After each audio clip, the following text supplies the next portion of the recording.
জ্যৈষ্ঠের মাঝামাঝি সময়ের মধ্য দুপুর। আকাশে কোনো মেঘ নেই। নিঃশ্বাস রুদ্ধ করা সূর্যের তাপ ছড়িয়ে পড়েছে চারদিকে। রাস্তার পিচ নরম হয়ে উঠেছে। তার উপর দিয়ে হাঁটলেই জুতার তলায় আগুনের দাহ অনুভূতি হচ্ছে। বাতাসটুকুও যেন হালকা অগ্নিস্রোত। হালকা ঝাপটা আসলেও শরীরকে শীতল না করে উল্টো আরও জ্বালিয়ে দিচ্ছে। মানুষ হাঁসফাঁস করতে করতে ছায়ার খোঁজ করছে। হাঁটতে থাকা মানুষদের মুখে একরাশ ক্লান্তি। ঘামে ভিজে আছে জামা কাপড়। কপালে দৃশ্যমান হয়ে আছে বিন্দু বিন্দু ঘামের রেখা। শরীরের সব জলটুকু যেন গলে যাচ্ছে। ছায়া দাঁড়িয়েও কারো স্বস্তি নেই। গাছের পাতাও নিস্তেজ হয়ে ঝুলে আছে। হাওয়ায় সামান্য নড়চড় নেই। রিক্সা চালকের গা বেয়ে ঘাম নদীর মতো ঝরছে। ফলাওয়ালার ভ্যান গাড়ির আম লিচু শুকিয়ে যেতে যেতে প্রাণহীন হয়েছে প্রায়। জ্যৈষ্ঠ মাসে রোদের প্রখরতায় জনজীবন অতিষ্ঠ হয়ে উঠেছে। অধিকাংশ মানুষের মেজাজই খিটখিটে হয়ে আছে। সাদ্দাপের মেজাজটাও যেন একটু বেশি খারাপ। পুরো ভার্সিটিতে কোথাও আরিসাকে খুঁজে পেল না। শুভ বাল্লিটা কেউ আরিসার খোঁজ দিতে পারল না। শুভ বলেছে শেষ নাকি আরিসাকে ফোনে কথা বলতে বলতে বাইরে বের হতে দেখেছে। সেই খবর শুনেই সাদ্দাপ ভার্সিটি চত্বর থেকে বেরিয়ে এসেছে। ভার্সিটির এরিয়ার অলরেডি দুটো কফি শপ পেরিয়ে 3 নম্বর কফি শপের সামনে এসে দাঁড়ালো সে। তিতি বিরক্ত হয়ে আবারও কল লাগালো আরিসার ফোনে। সেই একই, বারবার রিং হচ্ছে কিন্তু রিসিভ করছে না। সাদাব আরও 2বার কল দিল আরিসাকে। রাগে মাথায় দাও দাও করে যেন আগুন জ্বলছে। অবশেষে কল দিল ফুপুর কাছে। বাসায় গেল নাকি সেই খোঁজ নিতে, কিন্তু ফুপুর থেকেও আশা অনুরূপ ফল সে পায়নি। বলা বাহুল্য গত 2-1 মাসে আরিসা সাদাপের সম্পর্কের উন্নতি হয়েছে। সাদাপ এখন আরিসাকে জ্বালালেও সেটা লিমিটের মধ্যে, যেটা না করলেও চলে না। তবে মাখো মাখো প্রেমটা তাদের মধ্যে দেখা যায় না। মনের মধ্যে লুকায়িত আছে ভালোবাসার অনুভূতিগুলো। এসব ভাবতে ভাবতেই সাদাপ আনমনে নজর বুলায় চারপাশে। 2টা ক্লাস বাকি, তাই সাদাপ আবারও ভার্সিটির দিকে হাঁটা ধরে। ভার্সিটির মূল ফটকের ঠিক সামনে এসে দাঁড়াতে আচমকা পা জোড়া থেমে যায়। মুহূর্তেই সাদাফের শরীরের প্রতিটি শিরা টান টান হয়ে ওঠে। মুষ্টিবদ্ধ হাতে রক্ত চলাচল যেন বাইরে ফেটে পড়তে চাইছে। চোখ দুটো ধারাল ছুরির মতো ঝলসে উঠেছে। দৃষ্টিতে ভয়ঙ্কর তীব্রতা। নাকের পাটা ফুলে উঠেছে। শ্বাস প্রশ্বাস ভারী আর দ্রুত হয়ে গিয়েছে। অস্থিরভাবে নেওয়া প্রতিটি নিঃশ্বাসে যেন রাগের আগুন বের হচ্ছে। চোয়ালের পেশি শক্ত হয়ে উঠেছে, দাঁত খিচিয়ে রাখা। এই ক্ষণে সাদাপের পুরো শরীরটাই যেন এক উত্তপ্ত আগ্নেয়গিরি। সাদাপের চারপাশে জনারণ্য থাকলেও এই মুহূর্তে তার চোখে শুধু এতটুকুই দেখতে পাচ্ছে। ফুচকার দোকানে আরিসার শাওনের পাশে বসে থাকা চিত্রটুকু। এতটুকুই যেন বেশি ছিল তার ভেতরের রাগকে অসহনীয় তীব্রতায় জ্বালিয়ে দিতে। সাদাপ কিংকর্ত ব্যবিমূঢ় হয়ে সেখানে দাঁড়িয়ে রয় কয়েক পল। রাগে হিতাহিত জ্ঞান হারিয়ে ফেলেছে সে। পকেট হাতড়ে ফোন বের করে শুধু শুভকে ভয়েস পাঠালো একটা। এতটুকু সময়ের মধ্যে ফুচকাওয়ালা এসে ফুচকার প্লেট ধরিয়ে দেয় আরিসার হাতে। সাদাপের পায়ের গতি বাড়ে। ধূপধাপ পা ফেলে হাজির হয় সেখানে। ফুচকা হাতে নেওয়ার আগে এক ঝটকায় ঝাড়া মেরে ফেলে দেয় ফুচকার প্লেটটা। আরিসা হতভম্ব দৃষ্টি নিয়ে মাথা তুলে তাকায়। সাদাফের দিকে চোখ পড়তেই অন্তরাত্মা শুকিয়ে যায় আরিসার। মাথাটা নিচু করে ফেলে সহসা। মনে মনে এই ভয়টাই সে পাচ্ছিল। সে তো ইচ্ছে করে শাওনের সাথে আসেনি, এখানে হঠাৎ দেখা হয়ে যায়। শাওন নিজে থেকে ফুচকা খাওয়াতে চেয়েছে, বারণ করলেও শোনেনি এই ছেলেটা। শাওন ভুরু কুচকে সাদাপের দিকে তাকিয়ে। সে স্পষ্ট বুঝতে পারছে সাদাপের রাগটুকু। কেমন আগুন দৃষ্টিতে তাকিয়ে আছে আরিসার দিকে। তবুও সে অবুঝের ন্যায় বলল, কি হলো সাদাপ, এটা করলি কেন? মেয়েটা ফুচকা খেতে পছন্দ করে, দিলি তো ফুচকাটা নষ্ট করে। আরেক প্লেট অর্ডার করবো আরিসা? আরিসা মাথা তুলে তাকানো সাহস দেখায় না, ভয়ে শুকনো ঢোক গিলে কেবল। সাদাপ আরিসার দিকে তাকিয়ে থেকেই বলে, হ্যাঁ ফুচকা তো অর্ডার দিবই। আজকে কত ফুচকা খেতে পারে সেটাই আমি দেখব। কথাটুকু বলে এক ঝটকায় আরিসাকে দাঁড় করায়। হাতটা শক্ত করে ধরে টেনে নিয়ে যায় সামনের দিকে। শাওনের কপালে গুটি কয়েক ভাঁজ পড়ে। সে দাঁড়িয়ে বলে, এ কি, এভাবে ওকে নিয়ে কোথায় যাচ্ছিস? আমি আমার বউকে নিয়ে কোথায় যাব? সেই কৈফিয়ত কি তোকে দিব শালা? বউ? সাদাপ আর কোনো উত্তর করলো না। নিজের সাথে টেনে নিয়ে যেতে লাগলো আরিসাকে। আরিসা নিশ্চুপ। এই মুহূর্তে অন্তত কিছু বলার সাহস তার নেই। সাদাপ নিজের বাইকে উঠে আরিসাকে বসতে ইশারা করে। আরিসা ভয়ে চুপসে দাঁড়িয়ে আছে, তবুও নিজের সাফাই গাইতে বলে, আমার কোনো দোষ নেই, বিশ্বাস কর। তোকে খুঁজেছিলাম আমি, না পেয়ে একাই কফি খেতে বের হয়েছিলাম। মাথা ধরেছিল, কফি খেয়ে বের হতেই ওর সাথে। সাদাপ ভুরু কুচকে রাগী দৃষ্টিতে তাকায় আরিসার দিকে, মুখ বাঁকিয়ে অভিনয় করে দেখিয়ে হিস হিসিয়ে বলে, ও ও আরিসা এমন অভিনয়ে হক চকিয়ে যায়। বাইকে ওঠ। কেন? কাজী অফিসে যাব, বিয়ে করব। আরিসা যেন আকাশ থেকে পড়ল। কাজী অফিস মানে? আর বিয়ে? এখন এভাবে কিসের বিয়ে? আরিসা এবার মিইয়ে গেল, শক্ত গলায় বলল, এই ভাই, পাগল হইছুস তুই? কি কস এগলা? বিয়ে মানে? বিয়ে মানে কি তুই বুঝিস না? আরিসা অবুঝের নাই তাকিয়ে থাকে সাদাপের দিকে। ছেলেটা কি পাগল? কি বলে এসব? কি হলো? বুঝিস না তো? আচ্ছা চল, তিন কবুল বলে বিয়ে করব, তারপরে ওপেনলি সব বুঝিয়ে দেওয়ার শুরু দায়িত্বটা আমি নেব। কথাটুকু শেষ করে শার্টের কলারটা একটু ঠিক করে বলে, এমনিতেই দায়িত্বটা হাজবেন্ডকে নিতে হয়। আরিসা কি বলবে বুঝে পেল না। ছেলেটা এত নির্লজ্জ আর ঠোঁটকাটা। আরিসা অস্থির হয়ে বলল, তাই বলে এখন বিয়ে কেন? পরিবার ছাড়া কেন বিয়ে করব? এমন তো নয় যে আমাদের পরিবার বারণ করেছে আমাদের বিয়ে দিবে না। রাজি তো সবাই, তাহলে লুকিয়ে বিয়ে করব কেন? সাদা ভুরু কুচকে স্নিগ্ধ দৃষ্টিতে তাকায় আরিসার দিকে, ঠোঁটের কোণে দুষ্টু হাসি। ডান চোখটা টিপে বলে, আমি তো দেখছি আমার থেকেও তোর তাড়া বেশি। তার মানে এখন বিয়ে করতে তোর অসুবিধে নেই। আচ্ছা, তুই যখন চাচ্ছিস তাহলে এখনই পরিবার নিয়ে বিয়ে করব। ওর বাইকে কত কাজ মানে? আমি এটা কখন বললাম? চুপ, আর কথা না। এবার সাদাব এক প্রকার টেনে হিঁচড়ে আরিসাকে গাড়িতে তুলল। আরিসার এত বারণ সে শুনল না। এখন কিসের বিয়ে? গুরুজনেরা তো জানেন ওদের ব্যাপারে। সময় সুযোগ হলে তো ওরাই বিয়ের আয়োজন করবে। আর দুই একদিনের মধ্যেই তো এইচএসসি পরীক্ষা শুরু হবে। আর বাবা মায়ের আলোচনা থেকে লুকিয়ে আরিসা এতটুকু শুনেছে যে পরীক্ষা শেষেই আরাব ভাইয়া আর তানহার বিয়ে হবে। আর একই দিনে আরিসা আর সাদাপের কাবিনটাও করিয়ে রাখবে। তাহলে এখন কেন তাড়াহুড়ো করে সবার সামনে কালার হবে? কি লজ্জার ব্যাপার এটা। বেলা খুব বেশি নয়, ঘড়ির কাঁটা ঘুরছে 1:30। সাগর আধা ঘন্টা আগেই বাসায় এসেছে। আজকে আরাব গিয়েছে অফিসে, তাই সে চলে আসতে পেরেছে। আজকে আর অফিসে যাবে না সে, ভেবেছে উষার সাথে সময় কাটাবে। মেয়েটার একটু রিফ্রেশমেন্ট দরকার, দুদিন পর থেকে পরীক্ষা। আপাতত সে রেডি হচ্ছে, নামাজে যাবে। উষা গোসল করতে গেল। এমনিতেই বাসায় থাকলে নামাজে যাওয়ার আগে উষাকে কপালে ভালোবাসার আদুরে স্পর্শ দেওয়া সাগরের অভ্যাস। আজকেও ভেবেছিল তাই করবে, কিন্তু মেয়েটা সেই যে ওয়াশরুমে গেল, বের হওয়ার সুযোগ নেই। সে ওয়াশরুমের দরজার দিকে এগিয়ে যায়, হাত বাড়িয়ে দরজার শব্দ করে কয়েকবার। ভিতর থেকে পানি পড়ার শব্দ আসছে। দরজায় শব্দ হতেই পানির শব্দ থেমে গেল। ভেতর থেকে উষা আওয়াজ দিল, কে? আমি। ও কিছু বলবেন? নামাজে যাচ্ছি। তোর আর কতক্ষণ লাগবে? লাগবে আরও 15-20 মিনিট। আপনি চলে যান। সাগর আর কথা বাড়ালো না, জামায়াত ধরতে পারবে না। আর একটু দেরি হলে সে বিদায় নিয়ে নিজেদের রুম ছেড়ে বেরিয়ে আসে। একটু পরেই দুপুরের খাবার খেতে বসবে সকলে। লিপি বেগম আর মারিয়া জামান কিচেনে খুন্তি নাড়াতে ব্যস্ত। আজকাল গালিব আর প্রিয়তার বেশ ভালো দিন কাটছে।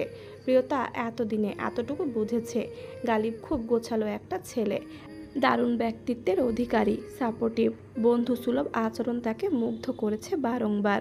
প্রতিটা কাজ খুব দায়িত্বর সাথে করে, গুরুত্ব দেয়। অ্যান্ড মোস্ট যেটা, সেটা হলো একজন গুড লিসেনার সে। গালিবের প্রতিটা আচরণ প্রিয়তার মনে আঁচড় কাটে। প্রিয়তা মাঝে মাঝে ভাবে গালিব ভবিষ্যতে খুব দায়িত্ববান হাজব্যান্ড হবে, কারণ যা কিছু একটা মেয়ে তার জীবনসঙ্গীর থেকে আশা করে তার সব কিছুই গালিবের মধ্যে বিদ্যমান। ছেলেটা খুবই নরম স্বভাবের, প্রিয়তাকে খুব ভালো বুঝে। গালিব এখন দাঁড়িয়ে আছে প্রিয়তাদের বাসা থেকে একটু দূরে। আজকে প্রিয়তাকে সঙ্গে নিয়ে বাইরে ঘোরার জন্য আবদার করেছে সে। দুপুরেই বের হবে, লাঞ্চ করে তারপরে আশেপাশে ঘুরতে বেরোবে। প্রিয়তা একটা লাল রঙের 3 পিস পরেছে, যেটা এবার ঈদে আড়ং থেকে নেওয়া হয়েছে। লাল আর কালোর মিশেলে জামাটা, মাথায় কালো হিজাব বেঁধেছে, দেখতে চমৎকার লাগছে। প্রিয়তা বের হবার আগে আবারও আয়নায় নিজেকে একটু দেখে নিল। প্রিয়তা অবশ্য প্রথমে রাজি হয়নি। গালিবের এতবার করে অনুরোধ করায় তানহা আর উষা এক প্রকার জোর করে রাজি করিয়েছে। তানহা তো রীতিমতো দুলাভাই ডেকে খ্যাপায় প্রিয়তাকে। এইসব ভেবে মুচকি হাসলো প্রিয়তা। গত 3 মাসে খুব সহজেই সে স্বচ্ছের ঘোর থেকে বের হয়ে এসেছে। এখন আর আগের মতো এত খারাপ লাগে না। গালিবের পাশে থাকা হয়তো আরও বেশি কাজ করেছে। এসব ভাবতে ভাবতে প্রিয়তা এসে দাঁড়ায় গালিবের গাড়ির সামনে। গালিব গাড়ির সামনেই পা দুটি আড়াআড়িভাবে ভাঁজ করে দাঁড়িয়ে আছে, হাত দুটি বুকে বাঁধা। প্রিয়তাকে আসতে দেখে সোজা হয়ে দাঁড়াইছে, সাথে ঠোঁটের কোণে মুচকি হাসি ফুটে উঠল তার। প্রিয়তাও হাসলো একটু। গালিব ধীর স্বরেই বলল, শুভ দুপুর মাই টাইপ গার্ল। আপনাকেও শুভ দুপুর। লাল রঙে বেশ মানিয়েছে তোমাকে, একেবারে বউ বউ লাগছে।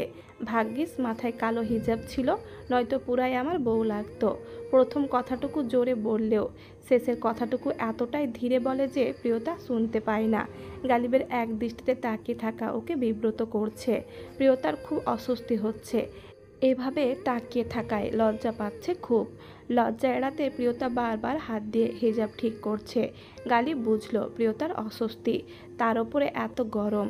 গালিব নিজের পরনের শার্ট ঝাড়তে ঝাড়তে বলল, গাড়িতে উঠে বসো, এই গরমে বাইরে দাঁড়িয়ে থাকলে অবস্থা আরও করুণ হবে। খিদেও পেয়েছে খুব। প্রিয়তাও সাই জানালো, উঠে বসলো গাড়িতে। সাদাব আরিসাদের বাসায় এসে একেবারে হুলুস তুলুস কাণ্ড বাঁধিয়েছে। আসার পথে সে নিজেই কাজে নিয়ে এসেছে। এদিকে সোহেব খান, নেহাল, আলিফ কেউ বাসায় নেই। নাবিলা ভূঁইয়ার কোনো কথাই সাদাব শুনছে না। বাধ্য হয়েই তুবা সাগরকে কল দিল, মামাদেরকে সাথে নিয়ে এখনই বাসায় আসতে বলে। ওইদিকে নাবিল খান উত্তেজিত হয়ে পড়েছে। হতচ্ছাড়া ছেলে, বড় ভাই রেখে ছোট ভাই আগে বিয়ে করবে, এটা কেমন দেখায়? মানুষ কি বলবে? আরাব বলেছে বিয়েটা হয়ে যাক, সমস্যা কি? দুদিন পর হলেও তো হবে, তাহলে এখন দিতে সমস্যা কি? শুধু শুধু একটা হারাম সম্পর্কে আছে ওরা। সাগরও একই মন্তব্য করেছে। সিজন ভূঁইয়াও রাজি, ওনার হাবভাবেই তা প্রকাশ পাচ্ছে। 30 মিনিটের রাস্তা 20 মিনিটে পেরিয়ে এসেছে সাগররা। হম্বি তম্বি করে এসেছে সকলে, কিন্তু উষা আর রাফিদ আসেনি। আজকাল রাফিদের মন মেজাজ ঠিক নেই, ছেলেটা কেমন জানি নিশ্চুপ হয়ে গেছে।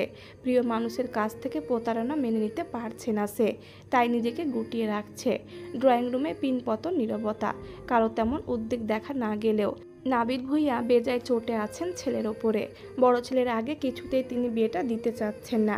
এদিকে সাদাপও নাছোড়বান্দা, সে আজকেই এই মুহূর্তে বিয়েটা করতে চাচ্ছে। ইতিমধ্যে সে যারার সাথে আরিসাকে রেডি হতে পাঠিয়ে দিয়েছে। যারার কাবিনের শাড়িটা পরে আপাতত বিয়েটা সম্পূর্ণ করতে চাইছে। যারা মনের আনন্দে আরিসাকে সাজাতেও বসে গেল। নাবিলা ভূঁইয়াকে সাদাপ মানিয়ে নিয়েছে, আর ওনারা চাচ্ছেনও বিয়েটা হয়ে যাক। সোহেব খান নিজেই অবশেষে বললেন, থাক ভাইজান, আর হম্বি তম্বি করে লাভ নেই। কাজী যেহেতু নিয়ে এসেছে আর মিয়া বিবিও রাজি, তাহলে এখানে আমরা বাধা দেওয়ার কে? নাবিল ভূঁইয়া দমলেন না, বড় ভাইয়ের দিকে তাকালেন অসহায় দৃষ্টিতে। গম্ভীর স্বরে বললেন, সবই বুঝলাম, কিন্তু তা কি করে হয় বলো? বড় ছেলেটার কবে থেকে বাগদান করিয়ে রেখেছি, এখন যদি বড় ছেলের আগে বিয়েটা হয় তাহলে দেখতে কেমন লাগে? আমার তো সমস্যা নেই বাবা, আমার আর তানহার তো দেখা সাক্ষাৎ হয় না, কথাও খুব কম হয়, তাই আমাদের সম্পর্কের হারাম না। কিন্তু ওরা দুজন সারাদিনই একসাথে থাকে, ঘুরতে যায়, একসাথে থাকা হয় বেশি, আর তাই শয়তান ধোকা দেওয়াটাও স্বাভাবিক। তার চেয়ে বিয়েটা হয়ে যাক, এটাই ভালো, কি বলো বড় আব্বু আর ভাইয়া? সিজন ভূঁইয়া ভাইয়ের দিকে কড়া দৃষ্টিতে তাকালেন, গমগমে গলায় বললেন, আমিও তো এটাই বলছি, আর আরাফের কোনো দ্বিমত নেই এতে। তাহলে তুই কেন দ্বিমত করছিস? সবার আলোচনার মধ্যে গালিব এসে হাজির হয় খানবাড়িতে। সে প্রিয়তাকে সঙ্গে নিয়ে বেশি দূর যেতে পারেনি, দুপুরে খাওয়াটাও হয়নি। তার মধ্যেই সাগর আর নেহালের কল পেয়ে দৌড়ে এসেছে। আসার পথে প্রিয়তাকে বাসায় দিয়ে এসেছে। গালিব অবশ্য চেয়েছিল প্রিয়তা আসুক সাথে, কিন্তু প্রিয়তা রাজি হয়নি। গালিব এসে আলগোছে বসে পড়ল সাগরের পাশে, কানের কাছে মুখ নিয়ে ফিসফিস করে পড়ল, ব্যাপার কি দোস্ত? হঠাৎ করে তোর ভাইদের এমন বিয়ের কুরকুরানি উঠলো কেন? বউ ছাড়া কি আর থাকা যাচ্ছে না? পুচকে পুচকে ছেলে মেয়েগুলো বিয়ে করে নিচ্ছে। সাগর আগে দৃষ্টিতে তাকায় গালিবের দিকে। যেহেতু ছেলেরা সব একসাথেই, তাই নেহালা সাদাপও শুনল গালিবের কথাটা। সাদাপ ওদের সোফার পেছনে দাঁড়ানো ছিল, সে ঝুঁকে গালিবের আর সাগরের মাথার মাঝখানে নিজের মাথাটাও আনে। ফিসফিস করে বলে, তুমি ছেলে হয়ে আমার ব্যাপারটা বুঝতেছো না গালিব ভাই। আমার তো আর তোমার মতো মেয়েকে পটানোর ঝামেলা নেই। বউ আমার নিজেই বিয়ে করতে ইচ্ছুক, শুধু কবুল বলে বিয়েটা করে ফেলবো এখন। সাদাপের কথায় নেহাল আর সাগর মুখ টিপে হাসে। গালিব কপালে গুটি কয়েক ভাঁজ ফেলে মাথা পেছনে ঘুরায়, থমথমে মুখশ্রী, গম্ভীর স্বরে বলে, তুই আমাকে খোঁচা মারলি? খুব ভাব বেড়েছে তোর। বাড়বেই তো, জামাই বলে কথা বুঝো না? ওদের ফিসফিসানোর মধ্যেই বড়দের আরেক দফা তর্ক লেগে গেল। এবার আলিফ আরাপের উদ্দেশ্যে বলল, সব কথা সব দিকে। আরাপ তুই বল, তুই কি চাচ্ছিস? সাদাপার আরিসার বিয়েটা এখন হয়ে যাক? হ্যাঁ ভাইয়া, আমি তো প্রথম থেকেই বলছি এই কথা। সাগর, তোর কোনো দ্বিমত আছে এতে? আমাদের মত অমতের কি? যাদের বিয়ে তারা যেহেতু রাজি, সেখানে আমাদের অমতের কথা উঠছে কেন? বিয়েটা আজ হলেও হবে, কাল হলেও হবে। বিয়েটা হয়ে গেলেই ভালো। বড় মামা, ছোট মামা আর মামিরা, তোমাদের কোনো দ্বিমত আছে? সবাই একে একে উত্তর দিল, না বাবা, আমাদের কোনো দ্বিমত নেই। ব্যাস, নাবিল ভূঁইয়ার কথা আর কেউ পাত্তা দিল না। গিন্নিরা সকলে চলে গেল কিচেনে। হুটহাট বিয়ে হোক আর যাই হোক, নেহালের নতুন শ্বশুর বাড়ি, মেয়ের বিয়েতে তো ওদেরকে তো জানাতে হয়। ফোন দিয়ে সোহেব খান নিজেই দাওয়াত দিলেন। রাফিদার উষা এলো বিকেলের দিকে, মিষ্টি হাতে এসেছে ওরা। ঠিক করা হয়েছে সন্ধ্যায় বিয়ে পড়ানো হবে। তানহার প্রিয়তাকেও দাওয়াত দেওয়া হলো। বড় ছেলের হবু বই হিসেবে তানহার এখানে থাকাটা দরকার। আরাফার গালিব ওদেরকে আনতে গিয়েছে। সূর্যের তেজস্মি কমে এসেছে, দিনের আলোটুকু ঘুটঘুটে অন্ধকারে রূপ নিল। সোডিয়ামের আলো জ্বলে উঠল রাস্তার কোনায় কোনায়। সন্ধ্যা নামতে যেন বাহিরের পরিবেশটা ঠান্ডা হয়ে এসেছে।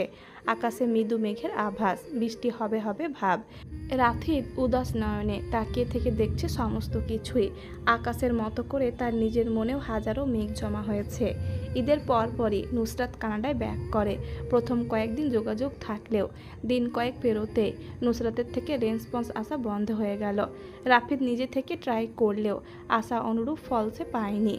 অবশেষে বড় ভাইকে বলে ফুপুর মাধ্যমে যোগাযোগ করে নুসরাতের মায়ের সাথে। সাগর বিয়ের প্রস্তাব দিলেও ওনারা রাজি হননি। নুসরাত নিজে থেকেই শেষবারের মতো টেক্সট পাঠিয়েছিল, আমি দুঃখিত, পারলে আমাকে ক্ষমা করে দিবেন। সবাই তো লাইফে হ্যাপি থাকতে চায়। আপনাকে তো বলেছিলাম এখানে সেটেল হতে, কিন্তু সেটা আপনি পারবেন না, আর আমার দ্বারাও ওখানে থাকা সম্ভব নয়। এমনিতেও আমি আপনার ওপরে তেমন খুশি না। রাফিদ বাকরুদ্ধ হয়ে গিয়েছিল মেসেজটুকু দেখে। আসলে ওই দেশে সেটেল হওয়া ম্যাটার করে না, নুসরাতের সম্পর্ক আছে ওইখানে, তাও ওই দেশের স্থানীয় একজনের সাথে। রাফিদ সেই সব কিছুই জেনেছে। এই সোশ্যাল মিডিয়ার যুগে কোনো কিছুই অজানা থাকে না। এমন সময় পেছন থেকে আস্ত পায়ের শব্দ ভেসে এলো। সাগর এসে দাঁড়ায় রাফিদের পাশে। রাফিদের কাঁধে আলতো করে হাত রেখে ভরসা দিল, একা একা দাঁড়িয়ে কি ভাবছিস? রাফিদ একটু হাসার চেষ্টা করলো, নিজেকে স্বাভাবিক করে তাকালো বড় ভাইয়ের দিকে। সাগর বুঝলো রাফিদের মনের অনুভূতি। রাফিদ আস্তে করে বলল, কিছু না ভাইয়া, এমনিতেই দাঁড়িয়ে আছি। ওদিকের কি খবর? বিয়ে পড়াবে কখন? সাগর শান্ত গলায় বলল, কথা লুকাতেও শিখে গেলি? রাফিদ ভুরু কুঁচকে অনুভূতিহীন দৃষ্টিতে দূরে তাকিয়ে রইল শুধু। সাগর আবারও শীতল স্বরে বলল, শোন, আল্লাহ উত্তম পরিকল্পনাকারী। আজ তুই যা হারিয়েছিস তার বিনিময়ে হয়তো আগামীতে এমন কিছু পাবি যা তোর কল্পনার বাইরে। আজকের দুঃখটা হয়তো তোকে ভেঙে দিবে, কিন্তু এটাই একসময় তোকে আরও শক্ত করবে। তুই শুধু ধৈর্য ধর আর অতীতের পেছনে না ছুটে বর্তমানকে উপভোগ কর। ভবিষ্যৎকে গুছিয়ে নে, সামনের দিকে এগিয়ে যা। রাফিদের বুকের ভেতরটা হাহাকার করে উঠল। সে নিঃশব্দে আকাশের দিকে তাকালো। অসংখ্য তারা ঝলমল করছে, ভেতরটা একেবারে অস্থির। পুরুষ মানুষ এত ব্যাকুল হতে নেই। রাফিদ তাকালো একবার ভাইয়ের দিকে, ধীর স্বরে বলল, হয়তো এটাই আমাদের নিয়তি। আমি শুধু প্রার্থনা করতে পারি যেন সে সুখে থাকে, আর আমিও যেন কোনো একদিন আমার সুখের ঠিকানা খুঁজে পাই, ইনশাল্লাহ। মাগরিবের নামাজের শেষে আরিসা আর সাদাপের বিয়েটা পড়ানো হলো। খুবই সাধারণ, গুটি কয়েক মানুষ নিয়ে। বিয়ের কার্যক্রম শেষ হবার পরে রাতের খাওয়া দাওয়া শেষ করেই সবাই বাসার উদ্দেশ্যে রওনা দিয়েছে। সাদাপ রয়ে গেছে শ্বশুর বাড়িতে। নাবিল ভূঁইয়া তাকে চলে আসার কথা বললেও সে নির্লজ্জের মতো সকলের সামনে বলেছে যাবে না। তার উত্তরে অগোচরে সকলে মুখ টিপে হেসেছে। উষা ভীষণ ক্লান্ত, পরীক্ষা নিয়ে খুব ভীতি কাজ করে তার। অন্যান্য সময়গুলোতে সে বেশ ভালোভাবেই পরীক্ষার প্রস্তুতি নেয়, তবে এইবার বাবার অসুস্থতা সহ সব কিছু মিলিয়ে তার খুব বড় একটা গ্যাপ পড়ে গিয়েছে, তাই তাকে বেশি কসরত করতে হচ্ছে। এই যে বাসায় এলো রাত 10টার দিকে, এখন রুমে এসে বিছানায় গা এলিয়ে দিয়েছে। সাগর নিচে উষাকে পৌঁছে দিয়ে সে কোথায় জানি গেল। সাগর যখন ঘরে ফিরল, ঘড়িতে তখন রাত 11:30। রুমের লাইট অন করতে দেখতে পেল উষা ঘুমিয়ে আছে। উষাকে ঘুমাতে দেখে সে লাইটটা অফ করে দিল, চলে গেল ফ্রেশ হতে। উন্মুক্ত উদরে হালকা সুরসুরি আর উষ্ণ স্পর্শে দরুন উষার ঘুমটা হালকা হয়ে যায়। মাথা তুলে তাকাতেই দেখতে পায় শাড়ির আঁচল সরিয়ে উন্মুক্ত উদরে মত্ত সাগর ভালোবাসার স্পর্শ দিচ্ছে একের পর এক। উষার সারা শরীর শিরশির করে ওঠে। সে ঘুম জড়ানোর স্বরে বলে, কি করছেন আপনি? আমার কাছে আসুন, বুকে মাথা রেখে ঘুমাবো। উষার কথার সাথে সাথে কোনো প্রতিক্রিয়া দেখায়নি সাগর। উষার উন্মুক্ত মসৃণ উদরে নিজের পুরুষালী রুক্ষ ঠোঁটের গাঢ় স্পর্শ এঁকে দিয়ে গভীর স্বরে বলল, আমি বাবা হতে চাই সুইটবি। তুমি বড় হচ্ছ না কেন? আর কতদিন আমার পরিবার হবে না? কবে সারা ঘর জুড়ে আমাদের অস্তিত্ব ঘুরে বেড়াবে? আমার যে আর তর্স হইছে না। তোর 20 বছর পেরোলে আমরা বেবি নিয়ে নেব, কেমন? এমন মিষ্টি আবদারে শিহরণে পুরো শরীর কেঁপে ওঠে উষার। ভেতরে কেমন একটা লাগছে। উষা কাপা হাতে সাগরের মাথায় হাত রাখে। বিলি কাটতে থাকে অস্থির সাগরের মাথায়। উষা সান্ত্বনা বাক্যস্বরূপ বলল, সব হবে ইনশাল্লাহ। আল্লাহ যখন চাইবেন তখনই হবে। সাগর আলগোছে চলে আসে উষার কাছে, জড়িয়ে নেয় নিজের বুকের সাথে। আবেশে চুমু এঁকে দেয় প্রিয়তমার অধর কান্তিতে আর ললাটে। ইনশাল্লাহ, ঘুমাও, সকালে উঠতে হবে। আমি মাথায় হাত বুলিয়ে দিচ্ছি। যেহেতু আরিসা আর সাদাপের বিয়েটা একদম হুট করেই, কোনো আয়োজন ছাড়াই হয়েছে, বলতে গেলে কোনো প্রি প্ল্যান যেহেতু ছিল না, তাই বাসরও সাজানো হলো না। আরিসা নিজের রুমেই ছিল, শাড়ি পাল্টে প্লাজো আর গেঞ্জি পরেছে, ঘুমাবে। কিন্তু সাদাপের জন্য অপেক্ষা করছে। মিনিট কয়েক পেরোতেই সাদাপ আসে রুমে। আরিসার কেন জানি সাদাপকে দেখে লজ্জা লাগতে শুরু করলো। সাদাপকে দরজা লাগাতে দেখে সে আরও একটু মিইয়ে গেল। মাথাটা নিচু হয়ে গেল আপনা আপনি। সাদাপ মুচকি হাসলো শুধু। তার নিজেরও যে বেশ অস্বস্তি লাগছে। দেখলি কেমন দিনের মধ্যে বিয়েটা করে ফেলেছি। এখন যাস তোর ওই শাওনের সাথে ঘুরতে। সিরিয়াসলি সাদাপ, তুই এই নিছক ছোট্ট একটা কারণে এমন হম্পি তম্পি করে বিয়েটা করলি? সাদাপ বিছানায় বসতে বসতে ভাবলেশীনভাবে জবাব দিল, হ্যাঁ, এত ঝামেলা আমার ভাল লাগে না। এত প্যারা আমি নিতে পারবো না। বাদ দে এখন এসব। তার চেয়ে কাছে আয়। একদম না। সাদাপ শুনল না। সে হাত বাড়িয়ে টেনে এনে আরিসাকে নিজের কোলে বসিয়ে দিল। আরিসা হতচকিত হয়ে যায়, লজ্জায় গাল লাল হয়ে যায়। উঠে দাঁড়াতে চায় কোল থেকে, কিন্তু সাদাপ শক্ত করে কোমর পেঁচিয়ে ধরে আছে। সাদাপের দৃষ্টির পরিবর্তন ঘটে। কেমন মাদকতা মিশে আছে দৃষ্টিতে। ঘোর লেগে যাচ্ছে তার। সেদিন অনাকাঙ্ক্ষিতভাবে এই অধৈর্যরা স্বাদ পাওয়ার পর থেকে মনটা ব্যাকুল তার। আবারও সেই স্বাদ আস্বাদন করতে মরিয়া সাদাপের প্রেমিক সত্তা। নিজের গভীর দুটি চোখ দিয়ে ঘোর লাগা দৃষ্টিতে তাকিয়ে রয় আরিসার দিকে। আরিসা কুণ্ঠিত বোধ করে, লজ্জায় হাঁসফাঁস করে ওঠে। বুকের ভেতর ঢোল বাজছে, শরীর ঘামছে। সাদাপের কোলে থেকে সে মোচড়ামুচড়ি করতে থাকে। আরিসার মোচড়ামুচড়ি থামাতেই সাদাপ তৎক্ষণাৎ আরিসার ললাটে নিজের ঠোঁট চেপে ধরে। ভালোবাসা প্রকাশের সেরা মাধ্যম। সময় নিয়ে চুমু খায় কপালে। আরিসা নিশ্চল হয়ে আসে। দুজনের শ্বাস প্রশ্বাসই ভারী হচ্ছে ক্রমাগত। সাদাপ আরিসার কানের কাছে মুখ নিয়ে ধীর স্বরে বলে, আবার আমাকে তোর ওই ক্যান্ডির স্বাদ নিতে দিবি? আমি সেদিন থেকে ভুকা হয়ে আছি। তোর ওই ঠোঁট জোড়া দেখলে কেমন নেশা ধরে যায়। দেব না একটা প্লিজ। আরিসা ধর পড়িয়ে ওঠে। লজ্জায় মাথাটাও তুলতে পারে না। গালসহ কানও গরম হয়ে আছে। নির্লজ্জ নির্লজ্জ বলছিস কেন? একটু স্থির হ না। হালাল হওয়ার পরে প্রথম চুমুটা নিতে দে প্লিজ। আরিসা তবুও নড়চড় করে ওঠে। তার নড়াচড়া যেন থামছেই না। সাদাবকে হঠাৎ মুখ এগিয়ে আনতে দেখে সে লজ্জায় চোখ বুজে ফেলে। সাদাব ভেবেছে আরিসা রাজি হয়েছে, তাই প্রগাঢ় অনুভূতি নিয়ে সে এগিয়ে যায়। রয়ে সয়ে একটা চুমু খাবে সে। তবে তার আগে আরিসা তাকে মৃদু ধাক্কা দেয়। আরিসার দিকে তাকিয়ে দেখে মেয়েটা হাসছে বোকার মতো। সাদাব রেগে যায়। তার মুডের কোনো দাম নেই এই মেয়ের কাছে। সে রেগে তৎক্ষণাৎ আরিসার হাত চেপে ধরে। আর এক হাত আরিসার টি শার্টের ফাঁক গলিয়ে পেটে অবস্থান করছে। সাদাব আবারও অনুভূতি নিয়ে এগিয়ে যায় আরিসার ঠোঁটের দিকে। তবে এবার হাতে বাধা না দিতে পারলেও সে নড়ে চড়ে ওঠে। সাদাব বিরক্ত হয়ে বলল, কি হয়েছে? এমন তিড়িংবিড়িং করছিস কেন? এই মেয়ে, এভাবে পাগলের মতো হাসছিস কেন? লাজ লজ্জা নেই তোর? আরিসা হেসে কুটোকুটি। সে নিজেকে কিছুতেই দমিয়ে রাখতে পারছে না। সে নিজের সর্বশক্তি দিয়ে চেষ্টা করছে সাদাবকে দূরে সরাতে। সে হাসতে হাসতেই বলল, উফ সাদাব, ছেড়ে দে, সুরসুরি লাগছে আমার। সাদাব ভুরু উঁচিয়ে তীক্ষ্ণ দৃষ্টিতে তাকায় আলিসার দিকে। হাতের বাঁধন আরও গাঢ় করে সে। ইচ্ছে করেই সে এবার তার হাত আলিসার পুরো পেট জুড়ে বিচরণ করছে। উদ্দেশ্য আলিসাকে একটু জ্বালিয়ে দেওয়া। বেহায়া মেয়ে মানুষ, সারা জীবন শুনে এসেছি প্রথম পুরুষের স্পর্শে মেয়েরা লজ্জায় লজ্জাবতী গাছের ন্যায় নেতিয়ে যায়, কুপোকাত হয়, হাঁসফাঁস করে, আর তুই বেহায়ার মতো হাসছিস। সাদাপের কথায় কাজ হলো আরিসার। এবার কোনো মতে হাসি থামিয়ে ফ্যালফ্যাল করে তাকিয়ে রইল সাদাপের দিকে। সাদাপ এই সুযোগ কাজে লাগিয়ে আরও একটু ঘনিষ্ঠ হলো। দৃষ্টিতে নেশা তার, ভেতরটা এলোমেলো। প্রেয়সীকে কাছে পাওয়ার তীব্র আকাঙ্ক্ষা পুড়িয়ে দিচ্ছে তাকে। ভেতরে কিছু একটা জ্বলছে দাও দাও করে। শরীরের তাপমাত্রা অস্বাভাবিক, হৃদয় স্পন্দন বেড়ে হয়েছে দ্বিগুণ। সাদাব ডান হাতের সাহায্যে চেপে ধরে আরিসার থুতনি। একরাশ মাদকতা নিয়ে চেয়ে থাকে কম্পনরত উষ্ঠজোড়ার দিকে। সাদাব দেরি করল না, গোলাপি উষ্ঠজোড়ায় মত্ত হতে চোখ দুটি বন্ধ করে নিল, মুখ এগিয়ে নিল সামনের দিকে। হাতের অবাধ্যতা বেড়ে দ্বিগুণ হলো।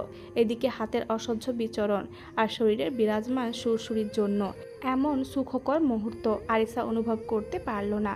সাদাপের উষ্ণ ঘন নিঃশ্বাস আছড়ে পড়ছে আরিসার চোখে মুখে। এবার না চাইতেও আরিসার চোখ জোড়া বন্ধ করে নেয়। দুই জোড়া উষ্ঠ যখন ছুঁই ছুঁই, তখনই হঠাৎ করেই আরিসা লাফিয়ে ওঠে, সাথে উচ্চস্বরে হাসির শব্দ। সাদাপ যেন বুঝে উঠতে পারল না এই মুহূর্তে কি হলো তার সাথে। ভ্যাবলা কান্তের মতো অসহায় দৃষ্টিতে ফ্যাল করে তাকিয়ে রইল নিজের থেকে কয়েক ইঞ্চি দূরে বসে হাসতে থাকা রমণীর দিকে। ওই রাক্ষসীর মতো হাসি দেখে যেন ঘোর কাটল অনুভূতির জ্বরে ভাসতে থাকা সাদাফের।